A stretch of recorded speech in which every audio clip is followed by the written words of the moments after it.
I'm sure most of you have heard about Australia, and a lot of you have families and friends that are living in Australia, but maybe you don't know about New Zealand.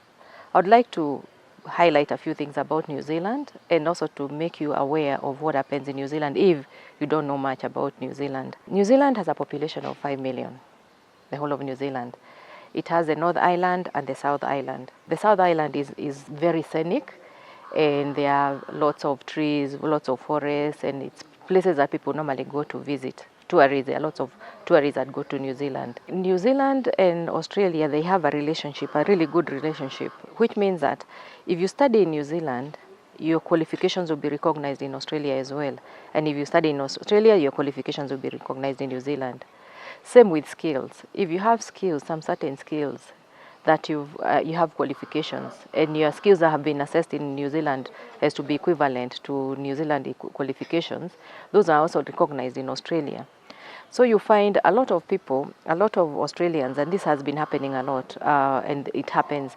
The Australians, they go to New Zealand to work. The New Zealanders, they go to Australia to work. When you're a New Zealand citizen, you don't even need a visa to go to Australia. You just catch a flight, and you find yourself, you go to Sydney or Melbourne or whichever part of Australia. Same with Australians. If you are an Australian citizen, you don't need any visa to go to New Zealand. You just go to New Zealand. It's easier for me to fly from Sydney to New Zealand, because I'll get there in 3 hours, than it is for me to fly from Sydney to Perth, or from Sydney to Northern Territory, which I'll fly for about five hours. So if I needed something, maybe it might be easier for me to go to New Zealand than to go to Perth. Sometimes even the flights are cheaper to go to New Zealand than it is to go to Sydney. Another fun fact is, yes, Australia, you hear there are snakes, although we don't see them all the time.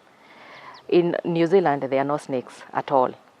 So if you're fearful of snakes, New Zealand is a place for you. Jobs, there are jobs available in New Zealand. They also need workers in the health industry, in the hospitality industry, in the IT, and they need qualifications. If it's professionals, they need to have a degree and some work experience. So it would be a good idea that you think about maybe migrating to New Zealand. The place is beautiful, it's calm, it's quiet. Do your own research on New Zealand. It's a beautiful, beautiful place. Studies, if you want your child to go and study in New Zealand, they'll get very good quality education. The colleges are very quiet, quiet environment. Almost all the colleges are government owned, so you can imagine the quality of education that is there, and you can have your peace of mind.